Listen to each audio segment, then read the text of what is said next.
ഒരു കാര്യം പറയാതിരിക്കാൻ പറ്റില്ല.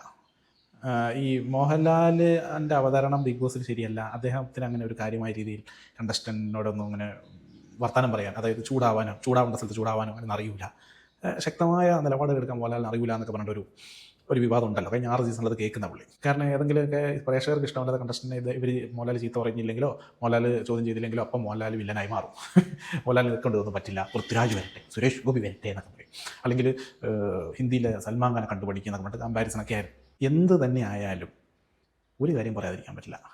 മോഹൻലാലിൻ്റെ ഈ ബിഗ് ബോസ് വീട് കാണിച്ചിരുന്നുണ്ടല്ലോ, ബിഗ് ബോസ് ഹൗസ് ടൂർ, അത് മോഹൻലാൽ മാത്രമേ ചെയ്യാൻ പറ്റുള്ളൂ. അത് വേറെ ഒരാൾക്കും മലയാളത്തിൽ ചെയ്യാൻ പറ്റില്ല. എത്ര നാച്ചുറലായിട്ട്, എത്ര ടൈമിങ്ങോട് കൂടി, എത്ര ഭംഗിയായിട്ടാണ് പുള്ളി അത് അവതരിപ്പിക്കുന്നത് അല്ലേ. ഓരോ സ്ഥലങ്ങളും പോയിട്ട് bathroom, living room, bedroom, kitchen, അവിടുത്തെ ഓരോ സാധനങ്ങൾ, ലൈറ്റ് എല്ലാം പരിചയപ്പെടുത്തുന്നത് വളരെ നാച്ചുറലായിട്ട്. അത് തന്നെ കാണാനൊരു രസമാണ് അല്ലേ. അത് വേറെ ഒരാളെ കൊണ്ടും പറ്റില്ല. ചിലപ്പോൾ പ്രോഗ്രാം അവതരിപ്പിക്കാനും മീൻസ് വീക്കെൻഡിലൊക്കെ വന്നിട്ട് ആൾക്കാരെ ചോദ്യം ചെയ്യാനും ഇടിക്കാനും തൊഴിക്കാനൊക്കെ ചിലപ്പോൾ ഈ പറഞ്ഞ പോലെ പൃഥ്വിരാജ്, സുരേഷ് ഗോപി അങ്ങനെയുള്ള ആളുകൾക്കൊക്കെ പറ്റുമായിരിക്കും. പക്ഷേ ഹൗസ് ടൂർ അത് ലാലേട്ടന് മാത്രമേ പറ്റൂ.